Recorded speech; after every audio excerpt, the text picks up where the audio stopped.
Casting Call, bienvenue sur le podcast de la rédaction de casting.fr qui révèle ta vraie nature. Ici, on va parler casting, témoignages exclusifs, des rencontres avec des professionnels, les clés et les secrets pour devenir un artiste et surtout, en vivre. Casting Call, c'est ton nouveau coach audio qui te permet de poser ton premier pas sur ton chemin de l'éveil et de la réussite. Ose enfin devenir celui dont tu rêves. Bonjour et bienvenue sur Casting Call, le podcast de la rédaction de casting.fr. Je suis Soledad Franco et aujourd'hui j'ai le plaisir de recevoir une invitée qui a pour mission de faire entrecroiser les cultures, éveiller et partager pour prévenir et parfois soigner. Native du Pakistan, elle a grandi en France et transmet aujourd'hui l'une de ses passions, issue de ses racines, la danse Bollywood. J'adore la danse Bollywood. Prof de danse, oui, avec un sacré parcours et une force de vaincre si inspirante. Tenace, indépendante, libre envers et contre tout. Encore une femme guerrière et singulière que je voulais recevoir pour qu'elle vous raconte son histoire. Un récit familial poignant, mais qui va vous donner le courage d'être vous, d'être libre et d'écouter votre intuition, les injonctions, les valeurs selon une culture, la famille, les habitudes. Quelles en sont les conséquences, parfois? Où trouver le courage de révéler sa véritable nature? Comment s'en sortir? Comment trouver sa voie malgré les obligations? Comment savoir s'imposer? Et comment la danse, sa culture l'ont sauvée? Les arts de la scène, toujours. Quand on a une passion et qu'elle est faite pour vous, ça vous sauve. On va en parler de courage, on va en parler de résilience, on va en parler de la danse avec votre coach du jour, Afshi Rani, qui en sait quelque chose. Je suis ravie de partager ce moment avec Afshi. Bonjour ma chérie. Bonjour. Merci d'être là. Tu sais, la devise de ce podcast est « Ose devenir celui dont tu rêves ». Qu'en est-il pour toi aujourd'hui? On est en plein dans le thème. Ma vie, c'est oser. C'est l'essence même de ma vie, c'est oser et entraver toutes les barrières qu'on peut rencontrer, que ce soit familial, que ce soit d'ordre sociétal, que ce soit culturel, ça peut être aussi religieux. Voilà, c'est d'aller au-delà de ce qu'on veut t'imposer. Donc, oser aller être qui tu es. Donc, c'est ce que je fais dans ma vie, moi. Quel genre d'enfance t'as eu? Je crois que... Où est-ce que t'as grandi? T'es née au Pakistan? Oui, je suis née au Pakistan, mais je suis venue en France quand j'étais tout bébé, à 8 mois. Donc, j'ai grandi en France. Donc, t'es française. Ouais, française. Avec une double culture très forte. Tu te sens pakistanaise? Oui, bien sûr. Je me ressens pakistanaise, évidemment. Mais pendant longtemps, en fait, on nous a un peu, dans la famille, pas trop voulu qu'on se sente français. Donc, pendant très longtemps, je me suis sentie plus pakistanaise que française.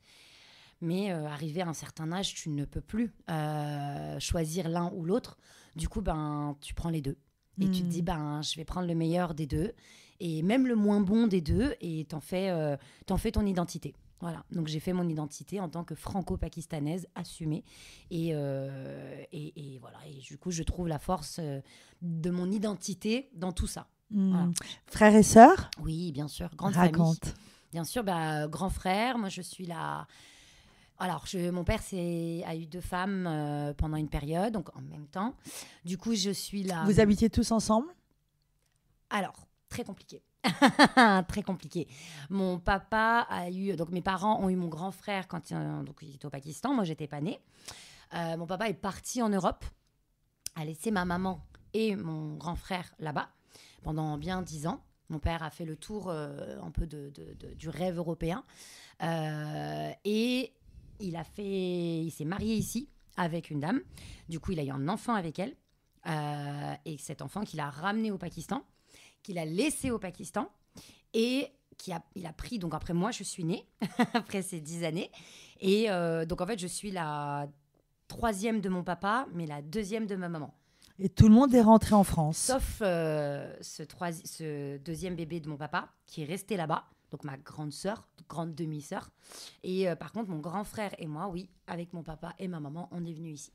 Donc j'ai pas grandi avec ma grande demi-sœur, grande sœur, mais j'ai grandi avec mon grand frère. Elle est toujours au Pakistan, cette grande demi-sœur? Ah là là, quelle histoire! Elle a une grande histoire, elle aussi. Non, elle a fini par venir ici, mais parce elle s'est mariée avec l'homme de son cœur et elle a fini par... parce que du coup, vu qu'elle est née en France, elle était française. de nature.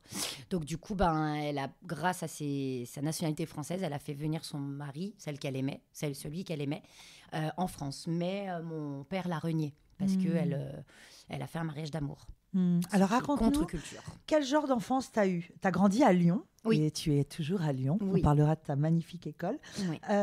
Donc tu as grandi à Lyon avec maman et papa, avec tes 2 autres frères et sœurs. Oui. Quel genre d'enfance tu as eu? Une enfance pas très simple. Une enfance avec beaucoup de péripéties, avec un papa qui travaille énormément, un papa violent, un papa très sévère et une maman plutôt soumise. Donc, beaucoup de violence à la maison, surtout beaucoup de travail. C'est-à-dire que mon papa a voulu Enfin, c'était son mode de vie. Il voulait que ma maman l'aide au travail. Donc, du coup, il avait des commerces. Donc, ma maman allait beaucoup l'aider au commerce, dans les commerces, que ce soit épicerie, restaurant.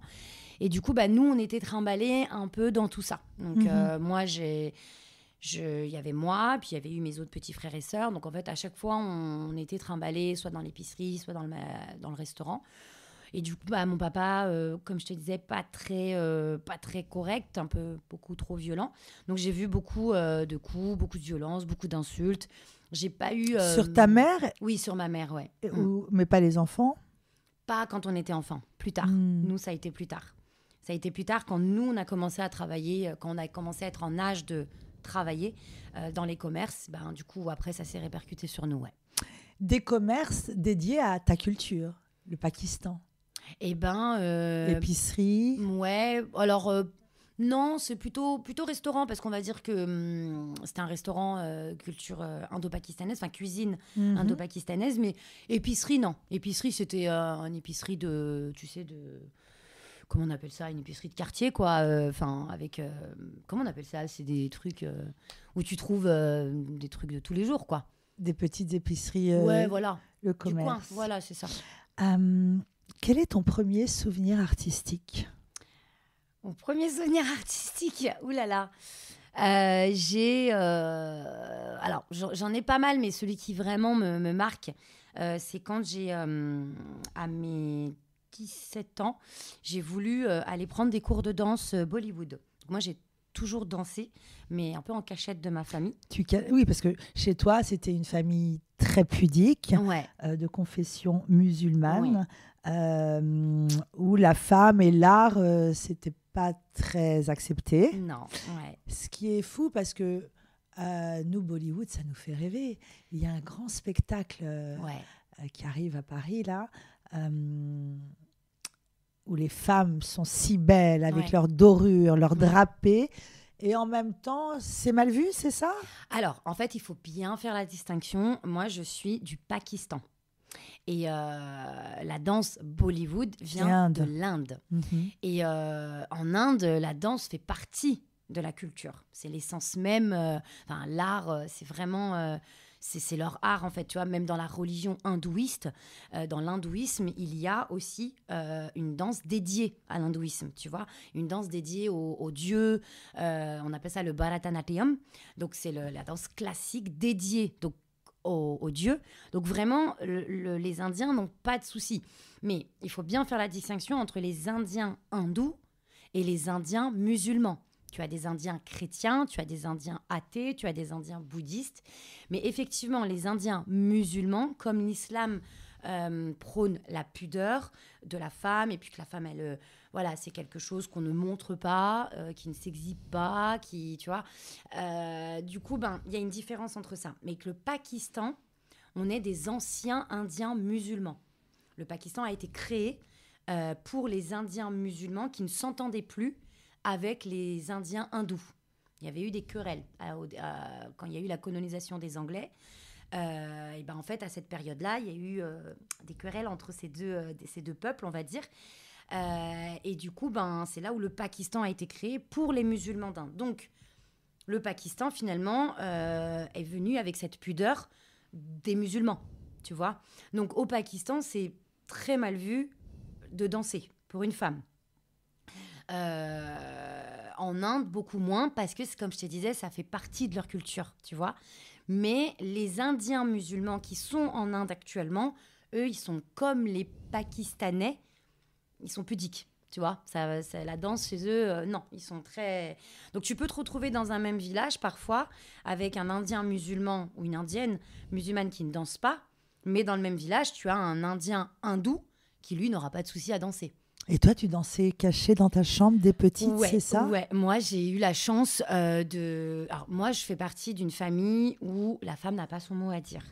Donc, si on la ramenait, on se prenait un coup, tout ça... Enfin bref, c'est mon papa très... voilà, les femmes, c'est coucher, pas bouger, on se tait, on la ramène pas. Et même en tant qu'enfant, quoi, on n'avait pas le droit de râler, on n'avait pas le droit de... T'avais pas ton mot à dire. Donc moi, j'ai vu ma mère se faire frapper, se faire insulter dès qu'elle disait un mot. Donc moi, j'ai grandi dans ça, dans cette peur. Du coup, à l'école, un jour, j'étais en CM2. Il y a eu, je l'oublierai jamais, elle s'appelait Lila. On a eu la chance d'avoir une animatrice qui faisait un peu des cours de danse, quoi. Et en fait, moi, j'ai menti à l'école, à la maison, en disant je ferai l'aide aux devoirs. Et en fait, non, c'était des cours de danse. Donc, je me suis inscrite en disant je vais aller à la danse, mais moi, c'était pour moi. Mais à la maison, ils pensaient que je faisais de l'aide aux devoirs. Et du coup, j'ai découvert ce petit groupe qu'on s'était formé entre filles. Il n'y avait que des filles, bizarrement. Il n'y avait que des filles. Et du coup, on a commencé à danser tout ça. Et c'est là où je me suis dit, waouh, j'adore. Parce que je pouvais m'exprimer. Je pouvais dire des choses. Je pouvais, avec mon corps, bouger. Et c'était ma manière à moi. Donc, c'était ma thérapie. Mais ça a été fait en cachette. Donc, ce n'est pas mon seul souvenir artistique. Donc, tu m'as posé la question parce que du coup, je parle beaucoup. Hein, j'ai trop de choses à raconter. Mais mon vrai souvenir artistique, pour revenir à ce que tu me disais, en fait, ça a été une suite parce que j'étais très jeune, j'étais en CM2. J'ai continué à faire des cours de danse avec elle. Petit à petit, j'ai commencé à faire comprendre à ma famille que je voulais prendre des cours. Donc, j'ai été courageuse, tu vois, osée. Tu vois, le thème, j'ai osé. Mon père, comme il était très occupé dans les commerces, en fait, il n'était pas très à l'affût de notre éducation. C'est surtout ma mère. Ma mère ne parlant pas français. Disons que ça a été un peu à mon avantage. J'ai un peu joué de ce côté où ma mère comprenait pas grand-chose, tu vois. Et je vais pas dire que j'en suis fière ou pas, mais oui, je me suis permise pour aller oser faire ce que je voulais moi, profiter de cette situation où mon père ne s'occupait pas trop de nous, ma mère qui comprenait pas trop ce qu'on faisait. Et du coup, je me suis inscrite à des cours de danse. Et c'est pas forcément mes parents qui me payaient. Je suis tombée dans une super bonne famille enfant où c'est ses parents qui me payaient les cours de danse. C'était une ancienne meilleure amie à moi, Mélanie, je ne l'oublierai jamais, où ses parents m'ont payé des cours de danse à l'année. Et du coup, j'allais à la danse avec elle. Et toujours en faisant croire à ma famille que je faisais de l'aide aux devoirs. Enfin bref, c'était waouh. Les rencontres. Et j'aime ouais. que tu mettes en lumière l'incidence positive que l'école peut avoir, les animateurs, les Oui. professeurs. Ce sont des rencontres qui bouleversent des vies. Oui. On est en France, on a cette école publique qui est en péril et j'imagine que les professeurs ont en conscience l'incidence positive qu'ils peuvent avoir. Ah oui. Et parfois les rencontres humaines Oui. et généreuses. Ah oui. Oui. Moi, je les appelle les étincelles de la vie. Ils arrivent à un moment et ils te mettent leur étincelle et eux sont peut-être pas conscients de ça, mais ils ont bouleversé quelque chose Mais dans ta vie. Mais c'est quelque chose que tu as provoqué avec cette étincelle que tu as dans le regard, parce que depuis tout à l'heure, je regarde tes yeux, tu as une sacrée étincelle. Et alors, ton premier souvenir, tu m'en parlais à tes 17 ans. Oui. C'est quoi ? Celui-là, en fait, c'est quand moi... donc, en fait, j'ai fait un peu tout style de danse, hip-hop, moderne jazz, oriental aussi. Mais je fuyais, mais j'avais jamais eu l'occasion de prendre des cours de danse Bollywood. Parce que je dansais chez moi, devant les films Bollywood, à la maison. On regardait ces films-là chez toi ? Oui, bien sûr. On a grandi avec ça. Moi, j'ai plus une culture cinématographique Bollywood que, entre guillemets, européenne ou française. Moi, d'ailleurs, je suis à la ramasse. Hein. Moi, je me rends compte que des fois, j'ai des copines ou quoi. On me dit, mais t'as pas vu ce film ? Je dis, non. Moi, quand on était enfant, on venait de l'école avec les frères et sœurs, on regardait du Bollywood, on regardait pas des films français ou européens ou américains. Enfin, j'ai pas cette culture-là. Et du coup, je rattrape tout mon retard là. Tu vois, par exemple, Disney. Moi, il y a plein de Disney que j'ai pas vu. Tu vois, parce que nous, on a grandi dans ça, en fait. Donc bon, je rattrape mon retard petit à petit, ça va le faire. Mais du coup, bien sûr, on a grandi avec cette culture de film Bollywood. Et c'est grâce aussi au film que je suis bilingue. Parce que mes parents ont toujours À la parlé, maison, on parlait toujours le pakistanais. Urdu. Ça se dit pas le pakistanais, mais c'est le Urdu. Urdu. La langue Urdu, Punjabi, Hindi aussi. Moi, j'ai toujours parlé cette langue avec eux. Donc, grâce à eux, j'ai développé la langue, mais grâce au film, en fait, je suis totalement bilingue. Je n'ai pas besoin de traducteur. Je parle très, très bien la langue. Donc, une grande richesse aussi que j'ai, parce que c'est incroyable d'avoir cette langue maternelle de tes parents, parce que du coup, ça t'ouvre d'autres choses en fait dans la tête. C'est incroyable. Vraiment, je le souhaite à tout le monde, tous ceux qui ont une double culture. Je leur souhaite vraiment d'aller chercher cette richesse de deuxième langue qu'ils peuvent avoir.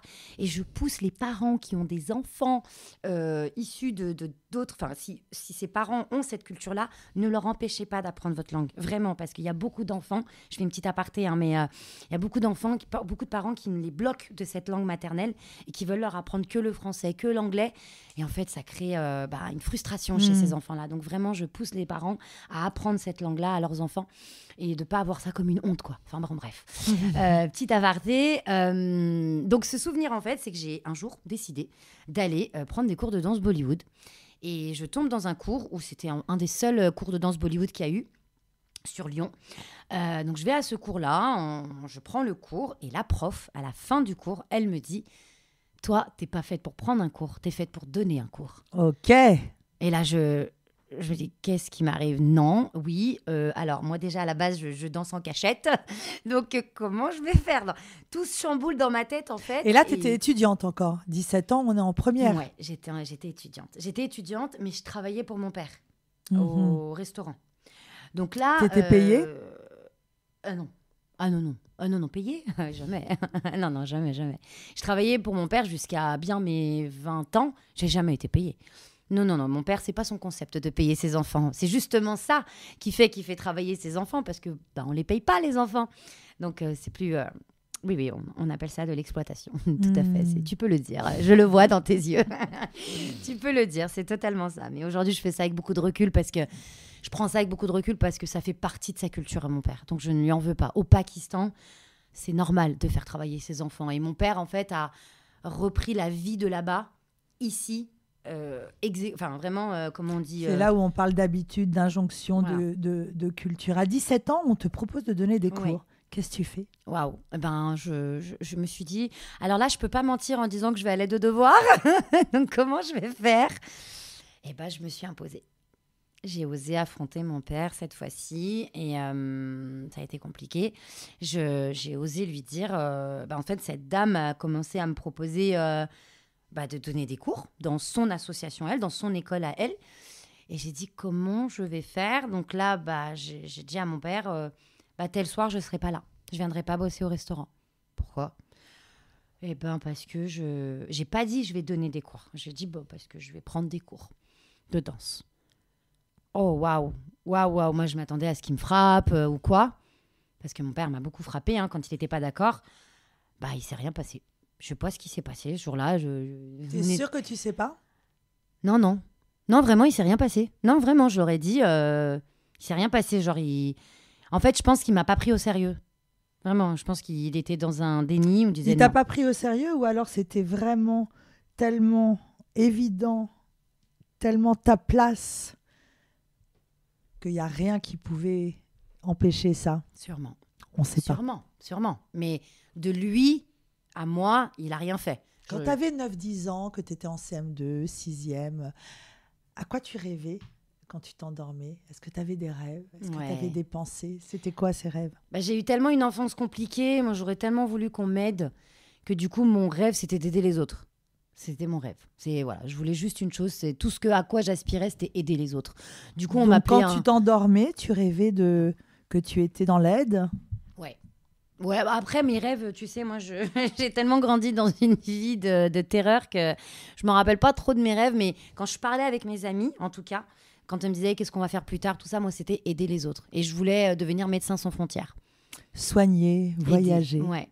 Je voulais allier le soin, l'aide et le voyage. Une volonté humanitaire qu'aujourd'hui, tu fais avec la danse et ce type d'interview. Tu donnes tes premiers cours de danse à 18 ans. C'est ça. Le style Bollywood by Rani, c'est quoi exactement ? Tu as fabriqué ta marque. Ouais, c'est vrai ça. Ouais, j'ai fait ma petite marque à moi parce que bon, de toute façon, j'invente rien, mais je m'inspire de toute façon des films Bollywood, enfin notre culture, tout ça, mais je ne copie pas. C'est-à-dire que vraiment, toutes mes chorégraphies enseignées dans mon école à mes élèves viennent de moi. C'est vraiment moi la chorégraphe. Il y a de l'inspiration forcément, mais je ne reprends jamais une chorégraphie d'un film ou d'un clip Bollywood. C'est ma touche à moi, c'est mes chorégraphies. Et je pourrais poser un brevet sur ça, tu vois, genre, c'est à moi. Donc vraiment, c'est très authentique, c'est mes chorés. À toutes les personnes qui nous écoutent, qui sont passionnées de danse, qui ont vraiment une envie claire, qui est celle d'ouvrir une école de danse. J'ai une personne qui veut ouvrir l'école de la vie. Quel conseil tu lui donnerais ? Comment on fait pour ouvrir une école de danse ? Quelles sont les étapes ? Alors, en fait, moi, je pense qu'il y a plusieurs étapes, d'accord ? Enfin, plusieurs. Il y a plein de manières différentes. Moi, mon parcours à moi a été assez particulier parce que moi, on m'a donné l'opportunité de donner des cours quand j'étais jeune. Donc moi, je me suis créé de l'expérience. Je me suis créé un réseau grâce à cette fameuse personne qui m'avait ouvert cette porte-là. Et ensuite, moi, j'ai commencé avec les centres sociaux et les MJC. Ça a été ma vraie porte. Eux m'ont donné ma place, alors que j'étais toute jeune, sans expérience, sans diplôme, juste moi et ma personnalité. Donc moi, c'est assez particulier. Tu vois, je le dis aujourd'hui, mais je n'ai jamais passé de diplôme de danse. Jamais. Et beaucoup me disent, mais c'est pas bien ce que tu fais. Je dis, oui, mais en même temps, ça fonctionne. Enfin, les gens me font confiance, mes cours fonctionnent, il y a du monde. Donc, de toute façon, peu importe le chemin que tu prends, c'est croire en soi. Croire en soi, croire en sa lumière et croire en son talent. Si vraiment l'art, c'est ce qui vous anime, c'est ce qui nous anime, faut y aller. Faut y aller, les portes s'ouvriront d'une manière ou d'une autre. Je sais que c'est plus facile à dire qu'à faire. Beaucoup, j'ai parlé avec beaucoup d'artistes, ils me disent, oui, mais moi, je n'arrive pas à vivre de ma passion. Je dis, mais parce qu'il y a une porte que tu n'as pas été frappée. Il y a quelque chose que tu n'as pas été fait. Et oui, mais non. Vraiment, continue. J'en suis sûre que ça va s'ouvrir. Ça peut être la télé, ça peut être une association qui va t'ouvrir la porte, ça peut être des bars, ça peut être des restaurants, On est des artistes et il faut aller chercher cette porte-là. Et il faut pas se dire « Oh, j'en ai tapé 3, c'est bon, je m'arrête, je vivrai jamais de ma passion. » C'est pas vrai. L'art, c'est l'essence même de ce monde. Tu vois, à l'époque du Covid, c'est les artistes qui ont fait vivre le Covid. Je te le dis, parce que les artistes, on s'est tous motivés. On s'est tous mis sur nos téléphones. Je me souviens du rendez-vous quotidien de Bob Sinclair, qui était juste divin. On l'attendait et on était tous... J'en ai des frissons. Regarde. Et nous, c'est pareil. Nous, les artistes, entre guillemets, les profs de Bollywood, on s'est mis sur... à l'époque, c'était Facebook. On s'est mis sur Facebook en ligne tous les jours et on faisait danser les gens gratuitement. On n'a rien pris et on a kiffé avec eux. Les arts de la scène qui soignent. Voilà, tu vois, c'est vraiment une thérapie et ça nous a accompagnés. Et jusqu'à aujourd'hui, j'ai des gens qui m'en parlent. Je dis, mais le Covid, tu m'as fait passer un mois de Covid, mais j'oublierai jamais, quoi. Donc l'art, c'est vraiment l'étincelle de ce monde. Pour moi, s'il n'y a plus d'art, je te jure, il y a quelque chose qui s'éteint, quoi. Raconte-moi comment s'appelle ton école, où est-ce qu'elle est et qu'est-ce qu'on y trouve. Alors, elle est en transition parce qu'à l'époque, effectivement, c'était Bollywood Style by Rani. Maintenant que j'ai créé un petit peu de monde sur les réseaux, je suis en train de la transformer en Afshi Dance. Okay. Voilà, Afshi Dance, parce que à l'époque c'était Rani, mais maintenant comme mon nom Afshi, mon nom d'artiste a commencé un peu à avoir pas de notoriété, je sais pas comment on dit ça, mais commence à être un peu connu, du coup je l'ai transformé en Afshi Dance. Écoute, on y trouve du smile, on y trouve de la culture, de la richesse, on y trouve une ambiance incroyable. Nous, dans nos cours, quand je dis nos cours, parce que j'ai maintenant j'ai donné l'opportunité à des élèves de mon école qui me suivent depuis un moment, qui évoluent avec moi, de devenir prof dans mon école. Tu vois, c'est-à-dire que moi, on m'a donné ma chance. La transmission. Voilà, je suis énormément dans la transmission, dans le partage. Et à l'époque, je disais je, parce que j'étais toute seule dans mon école à donner mes cours. Mais aujourd'hui, maintenant, je dis on, parce qu'on est une équipe. Donc, je fais monter des élèves. Et il y en a encore certains là, qui se démarquent. En fait, celles qui se démarquent, celles qui montrent elles sont à fond, et je leur dis, voilà, toi, si un jour tu as envie, viens, on en discute et je te 100% motive. 100% Bollywood, toujours. Ouais, Bollywood, 100%. J'aimerais qu'on parle de ton identité pakistanaise, de cette beauté que j'ai face à moi. Justement, être pakistanaise, avoir cette teinte de peau, ce regard, est-ce que ça a été une chance pour toi? Comment tu as vécu quand tu étais petite à l'école? Alors, c'est un grand sujet. Non, ça n'a pas toujours été une chance. En tout cas, je ne voyais pas la chance quand j'étais jeune. Moi, j'ai subi de l'harcèlement. Tiens, comme c'est étonnant. Toutes les grandes personnalités et les personnes les plus inspirantes qui sont donc différentes subissent de l'harcèlement. Oui. C'est finalement une source d'information, attention, talent. Oui, il faut le l'harcèlement, c'était à quel âge? Beaucoup au collège. Beaucoup au collège. Au collège, très mauvais souvenir. J'ai pas passé des belles années au collège. Quand on était plus jeune, je veux dire primaire, ça va. C'est juste que c'était moi psychologiquement qui allait pas très bien parce qu'à la maison ça allait pas. Mais ma différence, là où j'ai subi de l'harcèlement quand j'étais primaire, mais je vais pas appeler ça de l'harcèlement, c'est que ma mère m'habillait en pakistanaise. Ma mère, on voyait physiquement que j'étais pas la petite française avec la robe ou des pantalons. Enfin, bref, tu vois, j'avais pas cette touche européenne. J'avais plus la touche pakistanaise. On voyait que j'étais différente. Puis à la maison, ma mère, elle cuisinait que pakistanais. Donc, les épices. Du coup, forcément, dans tes vêtements, voilà, tu sens les épices. Donc oui, à l'école, c'était un petit peu différent par rapport à ça. Mais quand j'étais en primaire. Au collège, oui, ça m'a suivie parce que, en fait, j'étais la seule pakistanaise du collège. Donc beaucoup d'harcèlement. Là, vraiment, c'est pas des belles années. Là, au collège, très différentes. Et puis en plus, on t'harcelait quoi? On te parlait de ton style, on te parlait de ta couleur de peau, on te parlait de tes cheveux, si beau. Ouais, pareil, l'odeur des épices. Ça sent le curry. T'es une pack. Voilà, c'était des termes où vraiment on te montrait que différente, mais. En même temps, beaucoup me disaient, mais parce qu'en plus de ça, j'étais jolie, on va dire ça, je suis désolée, mais voilà, j'en parle, un peu différente, jolie, un peu exotique. Du coup, beaucoup de garçons essayaient d'être copains avec moi. Souvent, les beaux gosses du collège, moi, j'étais aussi garçon manqué parce que je ne pouvais pas développer ma féminité. Du coup, très garçon manqué et les garçons adoraient traîner avec moi. Du coup, les filles jalouses, le beau gosse du collège traîne avec elle. Enfin bref, tu vois, un peu tout ce truc de mélanger. J'étais super forte au foot, j'étais super forte dans les sports. Voilà, j'avais toujours ce truc différent que les autres filles n'aimaient pas ou qu'elles n'arrivaient pas à accepter que j'ai cette touche-là. Du coup, tu vois, au collège, j'ai pas eu beaucoup d'amis. J'en ai eu vraiment peut-être 2-3. Et comment tu le vivais au quotidien? Tu fuyais l'école, tu n'avais pas envie d'y aller, tu étais renfermée, tu étais triste ou ça t'a donné la rage? C'était quoi?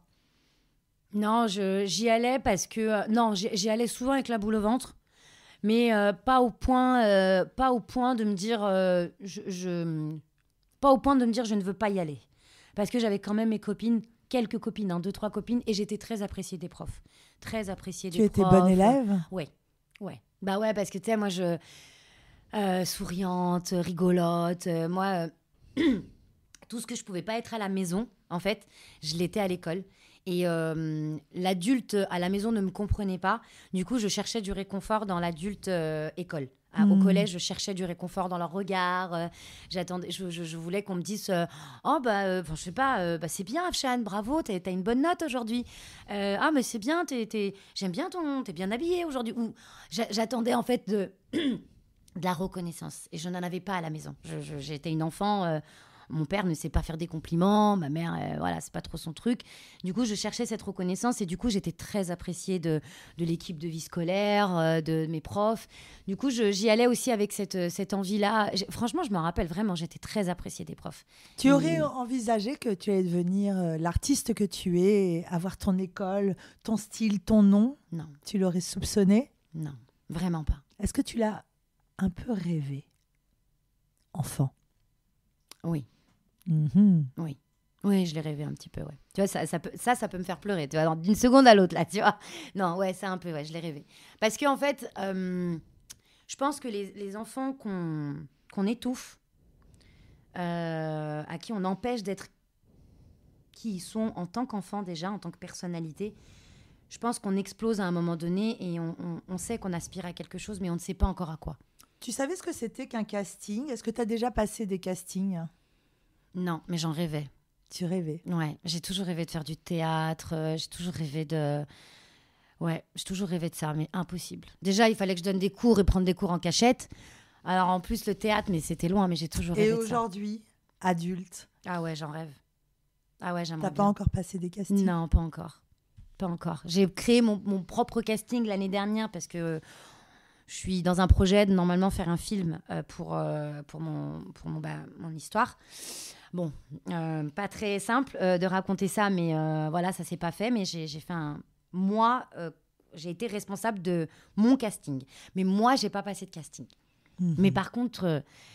je pense qu'il n'y a pas, un mois où, depuis 3 ans, là, où on ne me dit pas, mais vas-y, il y a quelque chose, vas-y, faut faire un truc, vas-y, tu as un message à passer, vas-y, rien que par ta personnalité. Qu'est-ce que ça veut dire que finalement, cette enfance, même si on la dépasse et qu'on parle de résilience, qu'on crée son école, qu'on écrit ce livre dont on va parler, il y a des obstacles qui restent, il y a des peurs et des freins qui restent toujours et encore? Ouais, c'est psychologique, hein. C'est psychologique parce que physiquement, il y a plus rien là qui m'arrête. Mais ouais, dans le mental, parce qu'il y a toujours ce petit truc qui te dit ouais, mais ta famille, ouais, mais si, ouais, mais non, ouais, mais la religion, ouais, mais la culture, non, mais si. En fait, il y a des barrières psychologiques. Mais les barrières sont dans la tête. On va parler de ce livre absolument magnifique qui s'appelle « Ils m'ont marié de force », qui a été édité chez City Poche, que tu dédies aux victimes de mariages forcés, à ces enfants qu'on n'écoute pas. On t'a beaucoup vu dans les médias raconter ta vie. À 25 ans au Pakistan, tu es mariée de force alors que tu es en vacances. Tu décides de divorcer, de couper les ponts. Waouh, ça paraît fou. Première question, est-ce que tu étais déjà allée au Pakistan enfant? Oui. Tu passais des vacances là-bas? Oui. Juillet, août, on t'envoyait en vacances? Oui, mais en famille, hein, on allait tout le temps en famille, mais pas chaque année. Mais ça s'est fait peut-être sur tous les 2-3 ans. Et tu aimais, c'était sympa? Ouais. Il y avait les grands-mères? Ouais, grand-mère, grand-père, j'en ai connu qu'un, mais oui, bien sûr, il y avait la famille, les cousins, les cousines. Après, on va pas se mentir, hein, j'aimais. Il y a juste un truc, c'est que tu arrives avec ton style européen un petit peu quand même. Et eux, avec cette petite jalousie là-bas, elle vient de l'Europe, quoi. Ils viennent d'Europe, quoi. Donc, ils avaient ce petit côté où, un peu jaloux. Donc, les cousins, cousines, pas très sympas, mais tu sais, c'est l'âge aussi. Hein, ils étaient jeunes comme moi, donc voilà, ils n'étaient pas toujours très bienveillants. Mais sinon, les adultes, toujours des bons moments, voilà. Mais j'ai pas eu la chance de découvrir le Pakistan parce qu'on allait toujours au même endroit. Chez la famille. Et on s'arrêtait là-bas pendant 2 mois. Donc, j'ai pas eu la chance de découvrir le Pakistan. Donc, en fait, depuis tes 17 ans, tu donnes des cours de danse, tu deviens une femme. À 25 ans, tu es une femme. 25 ans, tu n'es plus une jeune fille de 15-16 ans. Tu es femme. Qu'est-ce qui se passe? Tu pars en vacances en famille au Pakistan? Ouais. Et qu'est-ce qui se passe? Eh bien, arrivé là-bas, moi j'y vais naïvement, hein, avec ma mère, une de mes sœurs, ma belle-sœur.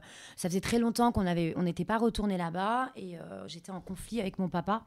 Donc j'y vais sans mon père. Et pourquoi tu étais en conflit? En fait, mon père, quand je lui ai tenu tête à mes 20 ans, je lui ai dit je ne veux qu'en fait, j'ai raté mon bac à cause du fait que je travaillais beaucoup au restaurant. Je lui en ai beaucoup voulu et je lui ai dit que je ne veux plus travailler pour toi, papa. Et en fait, il m'a fait la tête. Il m'en a voulu de l'avoir lâché dans les commerces. Donc, j'en parle beaucoup dans mon livre. Et à 20 ans, il m'a tourné le dos. Donc, pendant 5 ans, de mes 20 à 25 ans, mon père ne m'a plus adressé la parole. Alors que vous habitiez ensemble? Toujours sous le même toit, ouais. Oh, ouais, ça a été horrible, ouais, horrible. Et du coup, j'ai été...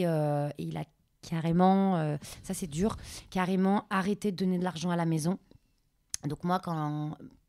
Tu vois, l'année où j'ai commencé à donner des cours de danse, donc j'ai eu mon petit salaire. Donc je repassais mon bac. Donc moi, après l'école, au lycée, j'allais donner des cours de danse. C'était mon argent, c'était mon salaire. Il y en a qui vont au McDo, qui vont trouver des petits jobs d'étudiants. Bah, moi, c'était la danse. Donc j'ai eu dans cette année-là l'opportunité d'avoir des sous grâce à une passion. Mon père ne me parlait plus. Donc l'argent de la danse, je le donnais à la maison à ma mère. Pour les courses, pour tout ça, enfin bref. Et quand j'ai eu mon bac, j'ai ensuite été travailler. Je n'ai pas pu faire de longues études, j'ai pas pu faire de BTS ou bref, la fac, tout ça, parce qu'il fallait ramener de l'argent à la maison. Donc j'ai été j'ai fait le rôle du papa, j'ai payé les factures, j'ai payé, enfin bref, plein de trucs. Donc pendant 5 ans, c'est moi qui ai assumé la maison. Je suis partie dans la restauration, j'ai déposé mon CV dans des restaurants et je suis partie travailler. En plus de la danse. Le soir, j'allais à la danse et la journée, j'allais travailler. Donc, j'ai fait ça pendant 5 ans. J'ai bien gagné ma vie pendant 5 ans. Et au bout de 5 ans, ma mère, je voyais que ça lui manquait d'aller au Pakistan. Elle voyait plus ses parents, elle voyait plus ses frères et sœurs. J'ai dit, allez, maman, je t'emmène au Pakistan. Donc, c'est moi qui ai tout payé, les billets, tout, mais en cachette de mon père, parce que mon père refuse que les femmes voyagent seules. Ce n'est pas dans la culture, ce n'est pas dans la religion, enfin voilà. Donc du coup, en cachette de mon père, on a pris nos billets et on est parti à 3h du matin, on a pris un taxi et on s'est fait déposer à l'aéroport et on est parti. Mon père ne savait pas qu'on partait. Et c'est arrivé là-bas que mon père a su qu'on était déjà là. Donc, qu'est-ce qu'il a fait ? Eh ben, cette petite à 25 ans, elle est déjà, comme tu dis, femme, mais femme pas mariée, femme en retard, femme libre. Parce que si tu n'es pas mariée, c'est que tu es une femme qui est en train de faire des bêtises, apparemment. C'est un peu la culture qui dit ça. Donc, du coup, il a envoyé mes tantes, donc ses sœurs à lui, en harcèlement, voilà, c'est le mot, il faut le dire, en bande, voilà. Donc en fait, je me suis retrouvée avec mes tantes, quatre tantes, sur mon dos pendant 1 mois. Moi, j'étais vraiment venue passer des vacances. Et j'avais ramené un petit peu d'argent avec moi, j'avais pour projet d'aller découvrir le Pakistan. Parce que je n'avais jamais eu l'occasion de le faire plus tôt. Là, j'ai dit, j'ai un peu de sous, je prends un chauffeur et je vais faire plein de villes au Pakistan que j'ai envie de faire, quoi. Et en fait, c'était pas du tout ce qui c'est pas comme ça que ça s'est passé. Elles sont arrivées en bande et puis, chantage affectif, harcèlement moral. Alors, je te le dis comme ça, avec toute douceur, mais parce que j'ai pris beaucoup de recul. Ça a été de l'acharnement, ça a été beaucoup de tendresse, mais « Oh, mais t'es une fille incroyable. Oh, mais tu sais que t'es la meilleure des filles de ton père. Tu sais que tu vas sauver l'honneur de ton père. Mais c'est le moment de te marier. Mais oh là là, mais t'es tellement belle. Mais on va te trouver un super mari. » Oui, j'ai dit « Oh là là là là là là là. Non, vous arrêtez tout ça, là. Je n'en veux pas. En fait, c'est non, non, non. » Sauf que plus le mur était haut de moi, plus moi, j'avais dit non, plus elles ont redoublé des efforts. Plus elles, c'était tous les jours de l'acharnement. Elles ne me laissaient plus respirer. Et comme je le dis dans mon livre, en fait, au bout d'1 mois, elles te rendent légumes. C'est-à-dire que moi, j'avais pas mes copines autour de moi. Mes frères et sœurs qui prenaient pas forcément mon parti, qui m'ont un peu abandonnée dans la cage aux loups. J'étais toute seule face à mes tantes. Et en fait, j'ai commencé à baisser la garde. Et là, qu'est-ce qui s'est passé ? Ça a été ma grande faiblesse. Mon père a repris contact avec moi à distance. Un jour, ma tante me dit « Tiens, il y a ton papa qui veut te parler. » Moi, en manque de mon papa, ça fait 5 ans qu'il ne me parle pas. T'as pour toute fille, tu vois, bon, ça va, j'ai pris du recul, mais c'est toujours ce passage qui me fait mal. Mais pour toute fille, notre papa, c'est notre premier homme de notre vie. D'accord ? Moi, j'en ai manqué. Je ne l'ai pas eu. J'ai eu un papa violent, j'ai eu un papa insultant, j'ai eu un papa rabaissant, j'ai eu un papa qui m'a fait travailler, qui m'a exploité. Mais on a toujours quand même cette boule d'espoir. On se dit, allez, c'est bon, c'est pas grave, c'est mon papa. C'est mon papa, c'est mon papa. Et je rêvais d'un câlin de mon père. Je rêvais que mon père me dise, je suis fière de toi, ma fille. Je rêvais juste de mon père qui me dise, t'es belle, ma fille. J'ai jamais eu tout ça. Jamais, jamais. Seules les personnes qui ont vécu de la pédocriminalité ou des violences les violences conjugales peuvent comprendre ce dont tu parles. Quand le cerveau est mis en péril, que ton discernement est perdu, Oui. et que tes repères, tes valeurs et ton intuition, ton identité Oui. n'existent plus. Non, exactement. Pour ceux qui nous entendent, quand tu parles de ce travail insidieux, petit à petit, de s'étendre, c'est la force. Moi qui suis une coach en PNL, c'est la parole, l'environnement. Tu étais dans un autre contexte, tu es au Pakistan avec des femmes qui te parlent, ton père qui réapparaît, alors qu'il y a un moment où on perd complètement ses repères et comme tu dis, on devient un légume. Pour ceux qui nous écoutent, c'est une notion vraiment importante à comprendre. Et puis cette filiation, c'est comme les enfants qui sont battus ou violentés sexuellement. C'est fou, cette alliance avec la famille où finalement les enfants, qu'on ait 20 ans ou 25 ans, ce qu'on veut, c'est la reconnaissance et l'amour des parents. C'est tellement... Et d'ailleurs, tu dédies ce livre à ces enfants. Donc ton père t'appelle. Mon père m'appelle et moi, t'imagines bien, j'ai perdu tous mes moyens. J'ai dit, waouh, mon papa m'appelle, mon papa veut me parler. Et puis voilà, il a compris. Il a compris que parce que j'ai accepté de lui parler. Et tous les jours, il s'est mis à m'appeler tous les jours pendant peut-être 3 semaines, 2-3 semaines tous les jours. Et des heures au téléphone, à me raconter sa vie, à rigoler avec moi. Et il me dit toutes ces paroles dont j'ai manqué. Tu vois, il me les dit. Je les entends. T'es ma meilleure fille, je suis fière de toi, oh, j'ai pas été facile avec toi, tout. Il me le dit tout. Et je me dis, mais incroyable, waouh, ça y est, c'est bon, ça me fait du bien. Ma mère sentait la pépite arriver, mais elle pouvait pas dire quoi que ce soit. Et en fait, mon père commençait à travailler cet engrenage, cette manipulation, où il commençait sentimentalement à m'amener vers lui. Où, comme tu dis, je n'ai plus de discernement entre Afshin, ton père est en train de te manipuler, prends tes distances. J'avais pas mes copines, j'avais plus cette aura européenne, cette femme, tu vois. J'étais pakistanaise, enfant, là-bas, bloquée, j'avais pas de téléphone, pas d'internet, je pouvais pas appeler qui que ce soit pour dire ton avis, j'avais rien, totalement dans ce petit monde. On t'a isolée. On m'a isolée. Et là, j'ai commencé à baisser totalement la garde jusqu'à que mon père arrive à me sortir de la bouche on va au moins te présenter des prétendants si ça te dit. Et tu vas sauver mon honneur si tu fais ça, ma fille. Ah bon ? Moi, je suis responsable de ton honneur. Tu me donnes cette place. Waouh. Ok, papa. On va rencontrer des prétendants. Mais au bout moi, c'était juste des prétendants. C'est-à-dire que pour moi, ça n'engageait pas à grand-chose. Et du coup, ça s'est fait. Voilà, ça s'est fait petit à petit. Donc, tu as des prétendants qui défilent à droite, à gauche. Sauf que moi, j'avais pas mon mot à dire. C'est-à-dire que c'était jusqu'à qu'un prétendant leur plaise à eux qu'ils ont fait défiler. Donc, il y en a eu quelques-uns qui ont défilé jusqu'au moment où il y en a un, ça a été un coup de cœur pour eux. Et c'est celui avec qui ils ont réussi à me marier. Et je ne le connaissais pas. Voilà, j'ai eu juste une discussion avec lui 2 jours avant le mariage au téléphone. Mais on ne s'est pas fréquenté, on ne se connaissait pas. Enfin, voilà. Du coup, j'ai été mariée avec quelqu'un que je n'avais jamais vraiment vu, quoi. Donc là, s'organise une grande fête. Ouais, en 10 jours. En 10 jours, ils ont réussi à... Tout a été très vite parce que mon retour était prévu le 4 septembre. Le 4 septembre, mon retour en France. Donc là, mon père qui débarque, comme par hasard, mon père qui débarque, un de mes frères qui était dans un autre pays qui débarque aussi. Mais ça y est. Donc l'idée, c'était de te marier et que tu restes au Pakistan ou de revenir revenir. Avec le lui. but, c'était de revenir avec lui. Mais donc lui, il connaissait la France ? Non, pas du tout. Pas du tout. Et je vais aller plus loin, mais je détaille beaucoup plus dans mon livre. Je me suis retrouvée avec un homme qui a été aussi marié de force. Moi, ma vie, c'est un film Bollywood. Alors là, tu peux y avoir le scénario. Il s'est retrouvé aussi marié de force avec moi. Donc, pour dire que ça arrive même aux hommes, tu vois. Donc, en fait, lui est aussi une victime dans l'histoire, ce garçon. Il a été coupable sur d'autres choses, parce que, comme je te dis, j'en parle beaucoup plus, où il a été lâche. Et il a un peu joué sur ma réputation de ma famille. Mais par contre, de base, c'est une victime, comme moi. On s'est retrouvés tous les deux où on ne voulait pas de ce mariage. C'est un des seuls, je suis tombée sur l'exception, qui ne voulait pas venir en Europe. Il ne voulait pas, ça ne l'intéressait pas. Il en aimait une autre là-bas. Et il voulait rester avec elle là-bas.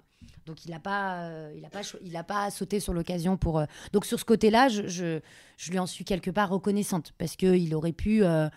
Il aurait pu sauter sur l'occasion et dire moi, même si je l'aime pas, j'y vais, quoi. Je vais vivre mon rêve européen, je lui fais 2 gosses et puis je vais devenir français, quoi. Mais sur ce côté-là, il a été correct. Donc en fait, le mariage s'organise. Ouais. Raconte-nous pour ceux qui ne peuvent pas soupçonner que ça existe. Donc là, on dit OK, on a trouvé. En 10 jours, on organise un super beau mariage. Donc tu as une robe typique, divine. Le mariage se passe et tu rentres avec lui. Où? Chez lui? Alors, sur l'instant T, ça ne s'est pas fait parce que le mariage s'est fait tellement rapidement que les mariés, enfin la famille de l'homme, n'avait pas préparé mon accueil chez eux. Il n'y avait rien de prêt.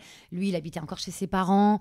Et comme le but, c'était que lui vienne en France, du coup, ils ne se sont pas foulés, quoi. Voilà, donc là, tu es rentrée chez toi? Je suis rentrée chez moi. Voilà, j'étais mariée, lui, il est rentré chez lui, et moi, je suis rentrée chez moi. Et qu'est-ce qui s'est passé après? Rien de foufou. Après, ses parents, lui, l'obligeaient à venir régulièrement chez nous. En fait, de notre côté, on habitait à 1h30 de l'un de l'autre, 1h30, 2h à peu près.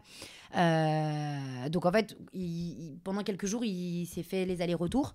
Au bout d'un moment, lui, il avait un cousin qui habitait dans le même village que nous. Donc il a et commencé là, à loger est-ce que là-bas. toi, tu as créé un lien, tu as tissé une relation? J'ai essayé. Ouais, j'ai essayé parce que en fait... Tu as accepté la situation. Exactement. Tu étais conditionnée. Donc, J'ai tu as été essayé de tisser un lien, que ça devienne ton mari. Oui, c'est et ça. Qu'est-ce qui s'est passé? Eh bien, en fait, lui était très, très distant.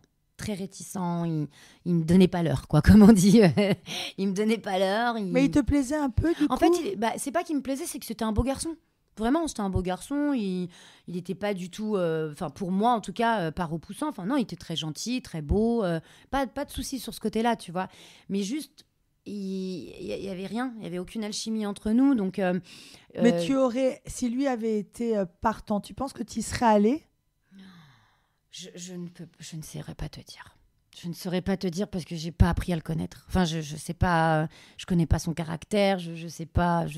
Alors, qu'est-ce qui s'est passé? En fait, il a été tellement repoussant qu'à un moment donné, je me suis... Enfin, pas repoussant physiquement, mais ce que je veux te dire, c'est que... Il avait pas envie de ce mariage. Oui, voilà, il avait pas envie. Donc, pour le coup, moi, j'ai été un peu plus entreprenante dans le sens, pas physiquement ou quoi, mais pour apprendre à le connaître, sortir manger une glace, faire des tours en voiture, enfin j'en sais rien, tu vois, mais se balader. Lui, il n'était pas du tout entreprenant sur ce côté-là, parce que vraiment, il n'en avait pas envie, et puis son cœur était pris ailleurs, donc ce qui est tout à fait normal. Mais moi, mon cœur n'était pas pris, puis moi, j'avais l'honneur de mon père, la fierté de mon père. Mon père, je veux qu'il soit fier de moi. J'étais conditionnée à ça, donc je me suis dit, Afshi, foutu pour foutu... Vas-y. De toute façon, je ne pouvais pas réfléchir autrement. Donc, j'ai essayé de faire ce que je pouvais. Sauf que à force, donc moi j'ai fait repousser mon billet de retour. Tu sais, je devais rentrer le 4 septembre. Le mariage c'était fin août ou 1er septembre, j'ai plus trop la date en tête. Et j'ai fait repousser mon billet. C'est-à-dire qu'au lieu du 4, mon père m'a dit, il faut que tu passes du temps avec lui quand même. Oui, c'est vrai. Du coup, j'ai décalé mon billet au 20 septembre. Donc j'ai passé bien 2 semaines avec lui. Et c'est là où en fait, mes parents sont rentrés en France. J'avais plus personne, il n'y avait que lui et moi. Mes grands-parents, tout ça. Mais... du coup, là, c'est lui qui m'a dit, viens chez moi. Parce qu'en gros, il en avait marre de faire l'aller-retour, il en avait marre de loger chez son cousin. Je lui ai dit, ok, je vais venir. Donc, je suis allée là-bas, mais il n'y avait aucune intimité, il n'y avait rien, la maison était toute petite, voilà. Et en fait, il partait toute la journée, et moi, je restais avec ma belle-mère. Toute la journée. Pour une femme parisienne... Je recommence. Pour une femme française qui donne des cours de danse, ça paraît fou. Ouais, je sais. Ça paraît fou. Je sais. Je me suis retrouvée... Tu n'avais jamais été amoureuse? Tu avais... Si, bien sûr. Mais ton cœur, à ce moment-là, n'était pas pris? Non, pas à ce moment-là. Tu étais vraiment conditionnée? Ça m'aurait sauvée, tiens. Mais ouais. Donc, tu te retrouves seule avec ta belle-mère. Ouais, et alors? avec ma belle-mère. Et en fait, au bout de quelques jours, je me dis, mais attends, j'ai décalé mon billet pour lui. J'ai quitté mon village de mes grands-parents pour lui. Je suis venue chez lui pour lui éviter de faire des trajets aller-retour. Et lui, il reste pas avec moi. On sort pas, on mange pas de glace ensemble. Il mange même pas avec moi. Bah non, je suis pas d'accord. Et là, tu vois, quelque part, il y avait un peu cette âme, comme tu dis, française. Et ben, je suis partie fouiller son téléphone. Je me dis, il y a anguille sous roche, il y a quelque chose, tu vois. Chose que je ne sais pas, moi, c'est pas trop dans mes valeurs. Mais je dis, allons voir ce qui se passe. Je comprends pas. Parce que lui ne me répondait pas. Quand je disais, mais on peut sortir? Oui, mais j'ai des trucs à faire. Bon, bah, je t'attends, on mange ensemble. Oui, non, mais attends pas pour manger. Et du coup, tu te mets un peu dans cette posture de, ah, d'accord, ok. Puis tu es allé chercher l'information, la vérité. Voilà, exactement. Donc, il est parti dans sa douche à un moment donné. Je suis partie voir sur son téléphone. Et c'est là où j'ai vu qu'il y avait des messages avec quelqu'un d'autre. T'as réagi comment? Oh là là, c'était très compliqué parce que je pouvais pas péter mon câble devant la belle-mère, pas devant le beau-père, pas devant ma belle-sœur, tout ça. Il avait une petite sœur. J'ai dit, là, il a vu que je faisais la gueule. Donc, j'ai choisi l'autre côté, j'ai fait la gueule. Donc, je me suis éteinte. En fait, vraiment, il a vu que j'étais plus la petite fille joyeuse. Et moi, ça se voit, tu vois. C'est-à-dire que je passe de la fille joyeuse, folklorique, à je parle plus, je dirai plus rien. Il n'y a plus d'étincelle. Voilà, il n'y a plus cette étincelle. Exactement, je l'ai éteinte. Et là, il me dit, qu'est-ce qui se passe? Je lui dis, téléphone. Il me dit, oh mince. Il me dit, on sort? Oui, on va sortir. Là, donc, d'un coup, il me dit, on va aller sortir. Donc, on monte sur la moto et tout. Il avait une petite moto. On va très loin. Et là, on se dispute. Et je lui dis, mais c'est quoi ça? Enfin, tu vois, hein, voilà, je fais... Et lui, il ne s'attendait pas parce qu'il ne m'avait jamais vue comme ça. Je lui dis, mais ça, c'est hors de question. Mais non, mais je vois que tu parles avec une autre femme. C'est qui cette femme? Non. Et là, il se met à pleurer. Pleurer. Il me dit, faut que je t'avoue. Et c'est là où il m'a avoué qu'il avait été marié de force. Je ne le savais pas jusqu'à là. Je ne savais pas, je n'étais pas au courant de ce qui se passait. Et là, je lui ai proposé une solution. Je lui ai dit, écoute, moi aussi, à la base, moi aussi, j'en voulais pas. Je te propose 2 choix. Soit on essaye, parce que y a l'honneur de ton père, moi aussi. T'es pas moche, je suis pas moche. T'es gentil, je suis gentil. Vas-y, on essaye, tu vois. Et peut-être qu'on réussira. Voilà. Soit, écoute, on arrête là. On va voir nos parents. On leur dit qu'on veut pas. On a essayé de discuter, mais ça passe pas. Et tu vas te prendre une claque. Je vais me prendre une claque. On va se faire bien défoncer. Mais dans 6 mois, tout le monde aura oublié. Et là, c'est là où je te dis qu'il a été lâche. Non. Je veux qu'on essaye. Mais en fait, lui, il n'en avait rien à faire de moi. C'est juste qu'il avait peur de son père. Il avait peur de son père. Il voulait surtout pas que son père soit au courant qu'il m'avait avoué que lui a été marié de force, parce que du coup, ça entrave la fierté de son père, l'honneur de son père. Et surtout, il avait peur que moi, je le dise à mes parents. Tu vois? Donc, du coup, lui, il s'est dit, non, c'est bon, on va essayer, t'inquiète pas. Elle, je vais l'oublier, je vais lui expliquer que c'est mon passé, que maintenant, mon avenir, c'est avec toi. T'es sûre? Parce que moi, je m'attendais à l'autre réponse. Tu vois? Je m'attendais à l'autre. Et il me dit, non, si, vraiment, on va essayer tout ça. Bon, écoute, ok. Sauf que mon retour arrivait dans quelques jours. Donc lui, il a joué un rôle avec moi pendant quelques jours. Je me suis dit, ça va, c'est cool. Sauf que non. Après, je suis rentrée en France. Silence radio, distance, pas d'appel, pas de coucou, tu vas bien. S'il y a que moi qui essayais. Tu es rentrée en France et lui devait rentrer. Mais lui, il est resté là-bas. Mais non, mais tu sais, tu peux pas faire venir quelqu'un comme ça. Tu dois faire le regroupement familial, demander son visa. Il y a tout un process. Et alors? Et en fait, il a toujours fait en sorte que les rendez-vous à l'ambassade foirent. D'accord. Toujours. Okay. Lui, c'était sa méthode à lui. D'accord. Et du coup, comment se termine l'histoire? Comment elle se termine? Au bout de 9 mois, quand vraiment... moi, mes parents n'étaient pas au courant. Je leur ai rien dit. Du fait que tu sais garder les secrets. Ouais, je sais les garder. Et en fait, je voulais pas que... en fait, il m'a fait pas pitié, mais on était dans le même combat, en fait. Donc, je me suis dit, on va se soutenir dans cette injustice et peut-être qu'on va en ressortir plus fort, tu vois. Et j'ai préservé, on va dire, le secret de mon mari. Je voulais être cette femme exemplaire, pakistanaise... Qui préserve les secrets et qui sauve son foyer, quoi. Sauf qu'au bout de 9 mois, quand je vois qu'il essayait pas du tout, il a fait un peu de chantage avec moi, parce que moi, je lui ai dit à un moment donné, là, j'en ai marre, t'essayes rien, on n'apprend même pas à se connaître. Moi, quand je viens au Pakistan, tu passes même pas de temps avec moi. Enfin, voilà, quoi. Et là, il m'a dit, mais moi, de toute façon, j'ai jamais voulu de ce mariage, tu le sais très bien. Et il a joué sur quelque chose de très fort. Il m'a dit, moi, je sais même pas si t'étais vierge au mariage. Oh, d'accord. Et là, la fameuse femme européenne de 25 ans, enfin 26 ans maintenant, s'était réveillée. J'ai dit, oh. Alors là, je ne vais pas te laisser aller sur ce terrain-là, parce que vierge ou par vierge, en fait, ça ne te regarde pas. C'est ma vie, en fait. Et en fait, déclic. En fait, soit il a fait ce qu'il fallait, soit il a fait ce qu'il fallait pas, mais je me suis réveillée. Et là, j'ai dit, mais en fait, tu sais quoi ? Tu vas dégager de ma vie bien comme il faut, parce que je ne te dois aucun compte. Avant le mariage, je te dois rien, en fait. Et moi, je t'en pose pas des questions. Je sais pas ce que tu as fait, toi, avant. Et là, oser, tu vois. J'ai eu cette étincelle. Et là, par contre, lui, je lui ai dit, c'est fini. Mais il fallait aller affronter le papa après. Et là, ça n'a pas été la même. Hein. Donc là, mon père a su que j'étais en dispute avec lui, que je voulais plus de ce mariage, que c'était terminé. Mon père m'a dit, mais t'es une malade, mais jamais de la vie. Mais c'est un caprice que tu me fais. Ah non, papa, j'en veux vraiment plus. Et j'ai été, pour te dire, jusqu'à leur dire pourquoi. Tout. Je leur ai tout dit là, à ce moment-là. Qu'il a été marié de force, Bravo. que ça fait 9 mois qu'il voulait plus de moi. La vérité. Je leur ai tout dit. Eh ben, j'ai quand même été insultée par mes parents.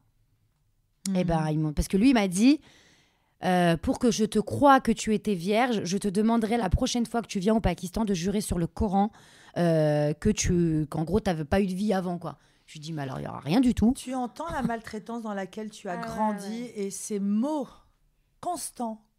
D'ailleurs, dans ton livre, tu dis « Je suis le mouton noir de ma famille parce que je suis une voix qui ose et qui s'élève, une voix qui affronte le silence et l'hypocrisie, une voix qui ose dénoncer. » Dans ton livre, tu racontes toute l'histoire et comment ça se termine. On parle beaucoup des femmes iraniennes en ce moment. Oh oui. Je pense à Mona, enfin à toutes ces femmes, à cette image qu'on a tous vue en Iran de cette femme qui se dénude en sachant ce qui lui attend, la pire des violences. Qu'est-ce que tu peux me dire de ce mouvement-là, 2024-2025, de ces femmes iraniennes, pakistanaises, mais pas que, ces femmes tout court qui s'élèvent, qui dénoncent la pédocriminalité, qui dénoncent les violences conjugales. Qu'est-ce qu'elles ont, ces femmes-là, qui enfin, elles osent dénoncer ? Ça suffit. Stop. Il y en a marre, en fait. Foutez-nous la paix. Et pour avoir la paix, on ira au combat. Il n'y a pas de souci. On y va. Comme on le dit, hein, qui veut la paix prépare la guerre. Hein. Quitte à mettre sa vie en péril. Ah oui. Cette image, elle est bouleversante de cette jeune fille sur les bancs de l'université qui a été, tu imagines, ultra maltraitée. Tu sais, toute liberté, il y a un prix derrière. Il y a un sacrifice derrière. Toutes. C'est pas, il n'y en a pas d'autres. Enfin, c'est obligé. Moi, ça a été le prix de ma famille. J'ai dû renoncer à ma famille pour pouvoir vivre ma vie. Tu les vois plus du tout ? Non, je vois que ma mère. Et encore, j'essaie de la préserver parce que non, je vois plus personne. Ton père t'a renié ? Ouais, mon père m'a renié et on s'est peut-être renié mutuellement. Tes frères et sœurs ? Non, je vois plus personne. Ouais. Ni même tes frères et sœurs ? Non, parce qu'ils ont été... c'est tellement compliqué. Mon père un peu m'a vraiment fait passer pour la dépravée de la famille en fait. Donc celle qui a tout gâché, celle qui a la grande gueule, celle qui danse, celle qui nous fout la honte, celle qui ci, celle qui ça. Et du coup mes frères et sœurs plutôt très conservateurs au niveau de la culture. Moi je suis l'arbre qui cache la forêt, tu vois. C'est-à-dire que c'est moi qui a mené les combats. Et c'est eux qui ont profité de tous ces combats-là derrière, parce qu'ils vivent une belle vie. Hein. Chacun de mes frères et sœurs, ils vont bien. Hein, c'est tout ce que je leur souhaite. Mais il a fallu quelqu'un qui paye le prix cher devant. Quoi. C'est Est-ce moi qu'il qui y prenais les coups. a eu des moments où tu as eu peur ? Oh oui. Moi, il y a deux émotions qui ont animé ma vie, entre guillemets, animé dans le mauvais sens, hein, pas dans le bon sens. La peur et la culpabilité. C'est deux choses qui m'ont pourri la vie. La peur parce que ça t'empêche de faire ça t'empêche d'aller faire briller ton étincelle, c'est la peur. Enfin vraiment, je trouve que si tu veux faire de quelqu'un ce que tu veux, tu lui fais peur. Mon père m'a fait peur. Moi jusqu'à encore très longtemps j'ai eu peur de mon père Et voire même, j'ai envie de te dire un petit peu encore aujourd'hui, s'il se met en face de moi, je peux ressentir cette peur. Mais plus il est loin de moi, mieux c'est, tu vois. C'est ce que je disais dans mes autres interviews. Mon père, je ne l'ai jamais regardé dans les yeux. Donc la peur et la culpabilité de ne pas être cet enfant que mon père aurait voulu que je sois. La culpabilité de ne pas rentrer dans les clous. La culpabilité de ne pas fermer ma bouche. La culpabilité d'aimer la danse, d'aimer la vie, d'aimer la liberté, d'aimer vivre et de ne pas rentrer dans les clous. Ouais, je me suis sentie beaucoup coupable. Pour toutes celles qui ont des choses à dire, qui rêvent d'écrire un livre, raconte-nous comment ça s'est passé, cette écriture. Comment tu as trouvé une maison d'édition ? Moi, on va dire que j'ai été un peu bénie du ciel. On est venu me chercher, on est venu me proposer. Parce que j'ai développé ma notoriété sur les réseaux sociaux, ma voix a commencé à se porter, à se faire porter. Et je me suis fait connaître grâce à la danse, Bollywood à la base. Grâce à ton talent. Grâce de base, ouais, à la base, c'est vraiment mon talent. J'ai fait aussi de la traduction de chansons sur les réseaux sociaux. Comme je t'ai dit, je suis bilingue. Donc du coup, j'ai commencé à traduire les chansons indiennes. Et ça a fait voyager les gens parce qu'enfin, ils avaient quelqu'un pour leur traduire les musiques. Et en plus de ça, je suis danseuse. Donc, du coup, j'ai mélangé tout cet art-là. Et là, les gens ont commencé à me dire « Raconte ton histoire. Qui es-tu ? On veut te connaître. » Et donc, dans des lives, TikTok, dans des vidéos, j'ai commencé à répondre à certaines questions. Et c'est là où j'ai commencé à parler de mon histoire. Parce que de base, je ne suis pas venue pour ça sur les réseaux. Pas du tout. C'est les rencontres avec les autres qui m'ont poussée à parler de moi. Je n'ai jamais voulu parler de moi de base. Pour moi, c'était tellement, entre guillemets, normal ce que j'avais vécu parce que dans notre culture, on nous dit que tu dois passer par là. Et en fait, je ne voulais pas en parler. Enfin, pour moi, j'ai vécu un mariage forcé. Et j'ai balancé ça comme ça sur les réseaux un jour. Comment ça, t'as vécu un mariage forcé ? Non, mais raconte, mais c'est quoi ça ? Mais c'est une dinguerie. Je dis, oui, mais bon, chez nous, c'est normal, en fait.